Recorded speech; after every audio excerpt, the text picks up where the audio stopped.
Yeah, we can show you exactly what to do, and you'll all benefit by this. So let's walk through this, and we'll play with you again if you really want to. We're just making a point, trying to get everybody understanding that there's really not a lot of value in beating the drum out here in the specifics of what's not working. You got to get to the heart of what's going on. So bring us back around to what you said.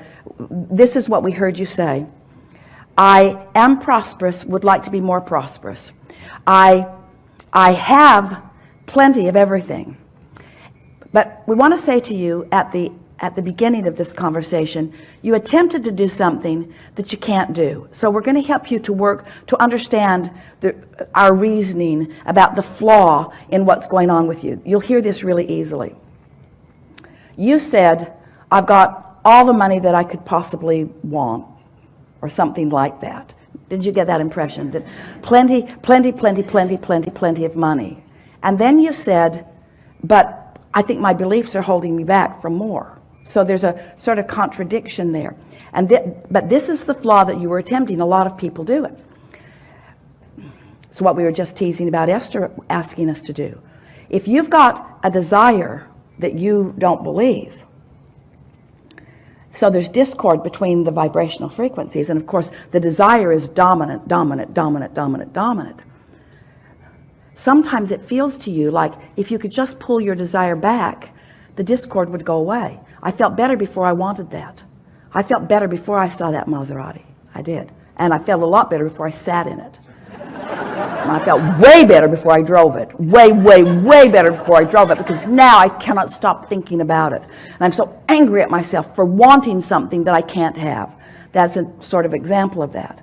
So, like if a car is going 100 miles an hour and it hits a tree, it's a bigger problem than if it's going 5 miles an hour and hits a tree. So humans think, well, I'll just slow the car down. And we say, no, you want to get rid of the trees because you want to go fast. You want to go fast. You just don't want to be banging into things. And so it's releasing the resistance. It's not releasing the desire. And yet you were sort of attempting to release desire. You were trying to convince us all that you were just doing really well and you had all the money that you wanted, but there's a contradiction in there, because you're not ever going to have everything that you want. You're not ever going to be into that, because with that money that's coming are all kinds of other things, all kinds of other freedoms. Don't talk yourself out of wanting something just because you haven't figured out how to get it. That's the biggest flaw. That's the biggest vibrational inaccuracy that goes on in your vibration all the time. So we know that more prosperity is what you want, and the reason we know it is because we've seen your vortex. It's full of things. You have enough prosperity in there to keep yourself going for 20 or 30 or 40 lifetimes, you see. And there's no reason that it cannot be flowing into your experience now. You just got to get the vibrational frequency of the vortex, which is where it is, the trajectory of source, which is where it is. You just got to bring yourself up to a consistent vibrational level with it so that it can move in realized fashion into your life experience. So you are so accurate, so wise when you acknowledge, I've got beliefs that are hindering me. You've assessed that perfectly. I've got beliefs that are not vibrationally up to speed with my desire. And we want to say in simple terms, the only reason that those beliefs hold steady is because you keep practicing them. And the reason that you keep practicing them is because you're out here in the wobble zone considering them where there's so much evidence and proof of them. It's really difficult. In fact, it's impossible. It is not logical on any level to be looking at a reality that has already been manifested and deny it, to say it's not true. That's what, we're really into a new place. Don't ask the impossible of yourself. Don't ask yourself to look at evidence of something unwanted and pretend that it didn't happen. That's why beliefs are so powerful, because you vibrated that way. Law of attraction produced something that matched it. You observed it, and then off you go, off you go, off you go. There's a momentum in that too. So what do? Well, you got to get out of the specifics. If you've been listening to us for a while, you've heard us say that the more you think about something, the more the momentum is about it. So to slow the momentum, you've got to be more general in your thought. More general. The way you are more general, in fact, the most general way that anyone could be, is to focus upon it on an emotional basis rather than on a detailed basis of it. So here's a good, so now we're just going to ask you some questions. Don't worry about this. This is going to unfold within you. You're going to feel it so easily. It's not complicated. You're going to hear this and feel it and know it. So tell us just a little bit, if you want to, about a belief that you have identified that keeps coming up, that you feel is hindering you.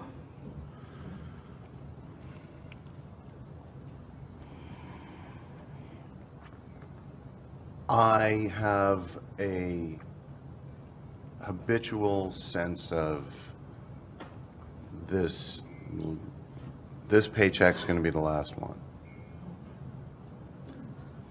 It's all right. I lived, my life is very different now than it had been earlier Yes. in my life. But that earlier life, thoughts that you kept thinking, experiences that you kept having, so it's created a belief system that goes like, this is it, it's done. And I'm going to get... I could get in trouble again. I could get back into that place. I like the way it is, but I'm guarded that it won't stay this way. I'm having a hard time convincing myself that where I'm at now, which is absolutely a result of allowing it into my life and attracting it deliberately. So you've got some beliefs that serve you and some that don't. We want to just talk for a moment about the ones that don't and show you what to do with them. So just speak a little bit more of that to us. I'm worried that it won't last. I'm worried that this is temporary. I'm worried that I might fall back into some of the same slump. I'm worried that I might lose my momentum. Those kinds of things. All right, so that's logical, isn't it? Now, in the... And I'll say I recognize those as impediments and but what to do about them. So we'll show you. So in the thought, this money may not last. This may be the last money that comes. What's the emotion? What's the emotion that best describes how that thought causes you to feel? Fear. That's accurate. And it's good to acknowledge that. So now let's never mind the conditions, because the conditions have momentum going. They are the byproduct of a lot of stuff that's going on. You've got this well-being trajectory and you've got this hindering trajectory. So you've got this wobble, and these conditions are there. There's enough momentum going that to talk about them is just going to cause confusion usually, and more often than not going to cause you to practice the vibration of what's causing the fear even more. You're just going to get more detailed about it, because that's what attention to something always does. So, but instead of doing that, let's take the fear, which is at the basis of the very general basis of this discussion, and we just want to ask you some easy to answer questions apart from those conditions. Just leave those aside for a little bit and focus upon the emotion of fear. Do you prefer the feeling of fear to the feeling of ease? I far prefer the feeling of ease. Ease. Do you prefer fear or fun? Fun. Do you prefer fear or interest? I much prefer interest. Do you prefer fear or clarity? Clarity. Do you prefer fear or love? Love. So now that was easy. So love and clarity and ease. Do you prefer frenzy or calm?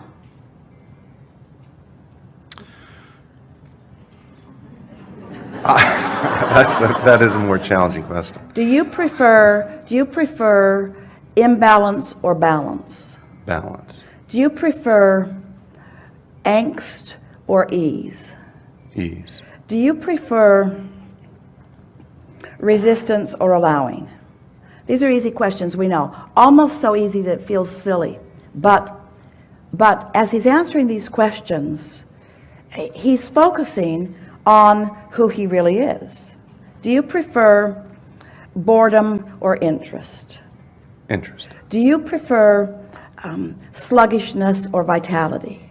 Vitality. Do you prefer vitality or lethargy? Vitality. Do you prefer interest or boredom? Interest. Do you prefer happiness or sadness? Happiness. So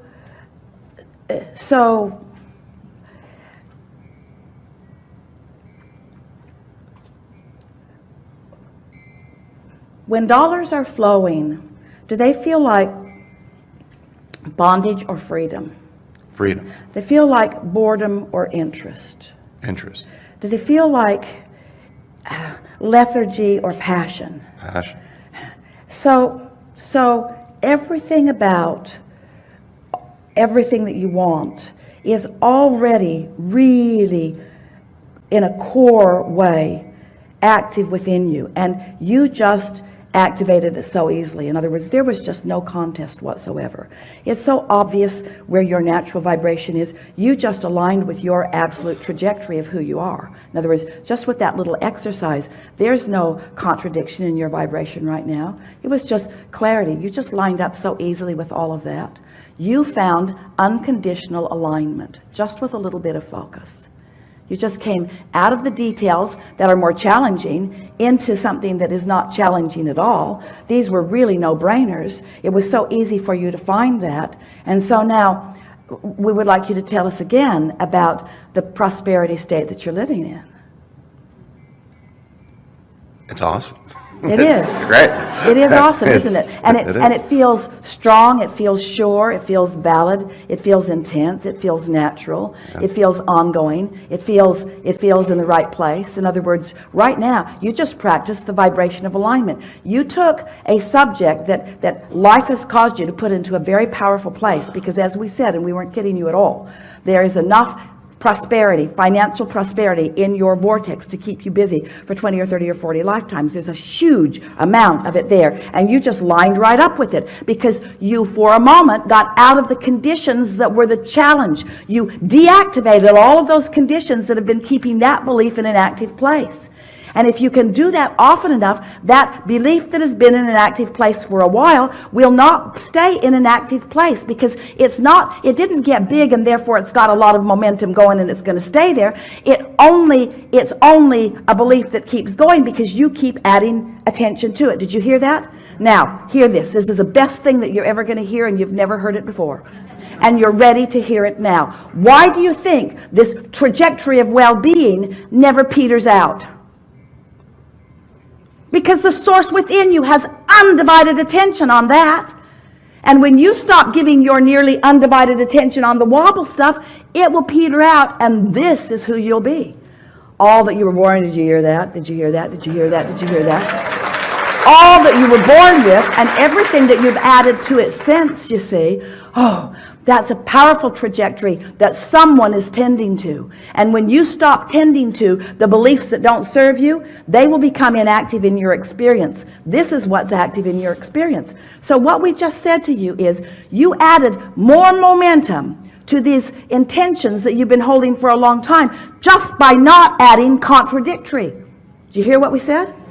In other words, the cork floats. You don't have to hold it up there. What are you doing? I'm holding my vibration. I'm holding my vibration up there. You don't have to hold your vibration up there. Just don't pull it under the water with bogus, flawed premises. Ooh, that was so good. Yeah? Enough? That was great.